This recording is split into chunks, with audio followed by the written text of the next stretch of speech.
अस्सलामुअलैकुम वरहमतुल्लाहि वबरकातुहू। Welcome to my channel. Naaz के साथ पकवान में आपका स्वागत है। तो मैं आज बनाने जा रही हूँ टेस्टी और डिलीशियस चिकन सैंडविच की रेसिपी। तो चलिए फ्रेंड्स, सबसे पहले चिकन सैंडविच में इस्तेमाल होने वाले इंग्रेडिएंट्स को देख लेंगे। ये 500 ग्राम चिकन है, जिसे सबसे पहले काली मिर्ची और नमक डालकर अच्छी तरह से बॉईल कर लेंगे। इसके बाद इसे स्ट्रेट कर लेंगे, यानी कि इस तरह से रेशे रेशे कर लेंगे। ब्रेड का 1 पैक ले लेंगे। मसालों में 1 टीस्पून लाल मिर्च पाउडर, हाफ टी स्पून काली मिर्च पाउडर, 1 टीस्पून अदरक लहसुन का paste, 2 teaspoon chilli flakes, 1 teaspoon salt. Vegetables में एक बड़ी प्याज, 2 से 3 हरी मिर्ची है, जिसे इस तरह से काट लेंगे। 1 कप कैबेज, 1 कैप्सिकम, 3 से 4 कैरेट। इन तमाम वेजिटेबल्स को इस तरह से चॉप कर लेंगे।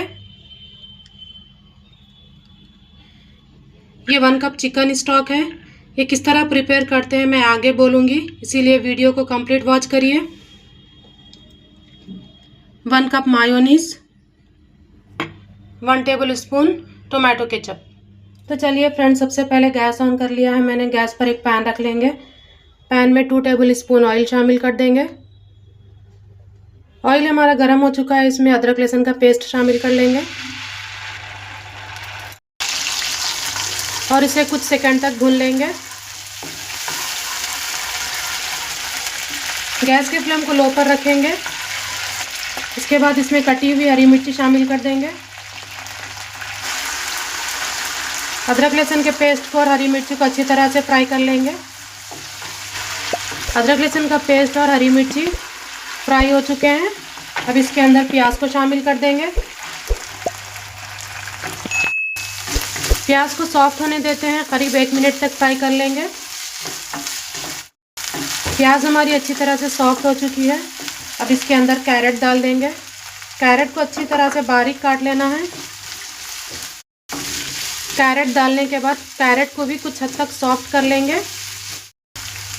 तमाम वेजिटेबल्स को अच्छी तरह से बारीक चॉप कर लेंगे। वेजिटेबल्स आप अपनी मर्ज़ी से भी ले सकते हैं, जो आपको पसंद हो वो वेजिटेबल्स भी ले सकते हैं। कैरेट डालने के बाद कैरेट को सॉफ्ट होने तक अच्छी तरह से पका लिया है मैंने। अब इसके अंदर कैबेज डाल देंगे। ये करीब 1 कप कैबेज है।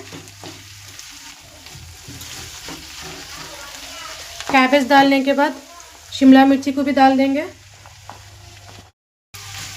वेजिटेबल्स को ज़्यादा सॉफ्ट नहीं करेंगे, बल्कि कुछ हद तक सॉफ्ट करेंगे। अगर आप ज़्यादा सॉफ्ट करेंगे तो हमारे सैंडविचेस क्रंची नहीं बनेंगे, इसीलिए कुछ हद तक सॉफ्ट करिए, जिससे हमारे सैंडविचेस क्रंची क्रंची बने। इसके बाद अब तमाम मसालों को शामिल कर देंगे। अब इसमें सॉल्ट डाल देंगे। नमक आप टेस्ट के हिसाब से डालें, क्योंकि हमने चिकन को बॉईल करते वक्त भी नमक का इस्तेमाल किया था।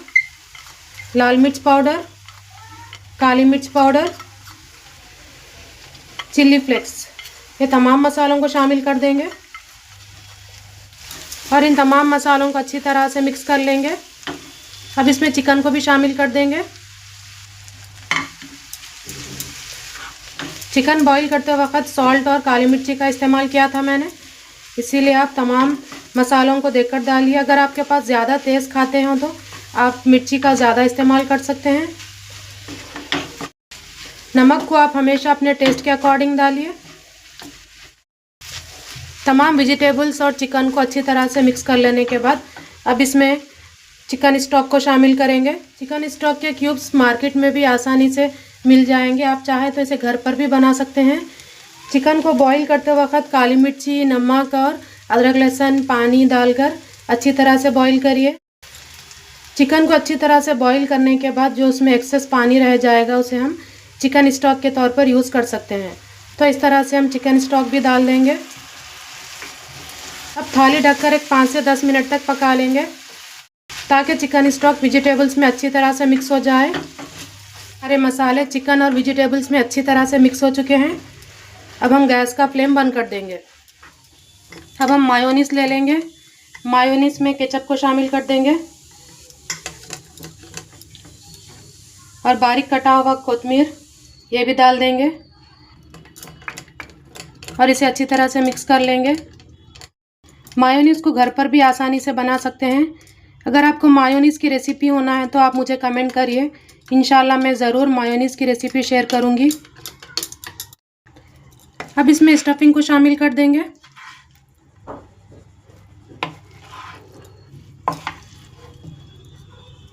इस तरह मायोनीज़ में स्टफिंग को डालकर अच्छी तरह से तमाम मसालों को मिक्स कर लेंगे और इसका टेक्सचर इसी तरह से क्रीमी होना चाहिए। अगर आपको लगता है कि टेक्सचर ज़्यादा क्रीमी नहीं है तो आप इसमें और मायोनीज़ ऐड करिए।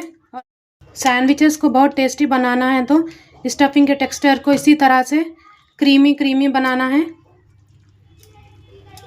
अगर मायोनीज़ का इस्तेमाल कम करें तो सैंडविचेस रूखे रूखे लगेंगे, इसीलिए मायोनीज़ का इस्तेमाल ज़्यादा करिए। तो लीजिए, हमारा स्टफिंग बनकर बिल्कुल तैयार है। अब हम इसके सैंडविचेस बनाएंगे। अब यहाँ पर मैंने ब्रेड लिया है, मैंने वाइट ब्रेड लिया है, आप चाहे तो ब्राउन ब्रेड भी ले सकते हैं। अब इस तरह से एक ब्रेड पर 2 से 3 स्पून स्टफिंग ले लेंगे। इस तरह इसमें डालकर फैला देंगे। आप चाहे तो स्टफिंग को कम ज़्यादा भी कर सकते हैं। इस तरह से स्टफिंग को ब्रेड पर कवर कर लेंगे। ये रेसिपी बच्चों की बहुत फेवरेट है। अगर आपको बच्चों को लंच बॉक्स में देना है तो इस तरह आप रात में बनाकर रख लीजिए और सुबह में ब्रेड को ग्रिल करिए। इंशाल्लाह बच्चों को बहुत पसंद आएगी। अगर आपको छोटी मोटी भूख है, अगर आप कुछ भी दूसरा खाना चाह रहे हैं तो ये घर पर आप आसानी से बना सकते हैं। मेहमान आने पर, इवनिंग टाइम पे भी बनाकर सर्व कर सकते हैं। तो इस तरह हम दूसरे ब्रेड से इसे कवर कर लेंगे। और ये रेसिपी बहुत आसानी से बन जाती है और बहुत टेस्टी भी बनती है। आप लोग भी ज़रूर ट्राई करिए और फीडबैक दीजिए और मेरे चैनल को लाइक, शेयर, सब्सक्राइब करिए। आप चाहे तो सैंडविच को इस तरह से बनाकर भी खा सकते हैं, ग्रिल करे बगैर, लेकिन हम यहाँ पर ग्रिल करेंगे, जो कि पैन में करेंगे। ब्रेड पर स्टफिंग को अच्छी तरह से लगा देने के बाद इस तरह से ब्रेड को कवर कर देंगे और इस पर बटर लगाएंगे। मैं यहाँ पर अमूल बटर का इस्तेमाल कर रही हूँ। आप चाहे तो बटर को डायरेक्ट पैन पर भी लगा सकते हैं, लेकिन इस तरह से लगाने से सैंडविचेस अच्छी तरह से गोल्डन ब्राउन हो जाएंगे। इसी तरह से अब तमाम सैंडविचेस को बटर लगा लेंगे। इस तरह बटर को लीजिए और इस तरह आराम से इसे ब्रेड के ऊपर कवर कर लीजिए। चलिए अब इसे ग्रिल कर लेंगे। अब मैंने गैस पर एक पैन रख लिया है। पैन हमारा अच्छी तरह से गर्म हो चुका है। अब इस पर आहिस्ता आहिस्ता से सैंडविचेस को डालेंगे। ब्रेड पर जो साइड बटर लगा हुआ है वो साइड से पैन पर रख देंगे।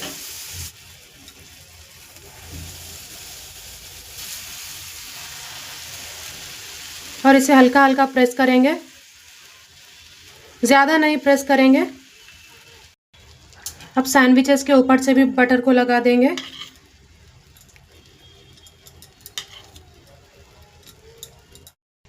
बटर में भी नमक होता है, इसीलिए आप नमक को देखकर इस्तेमाल करें।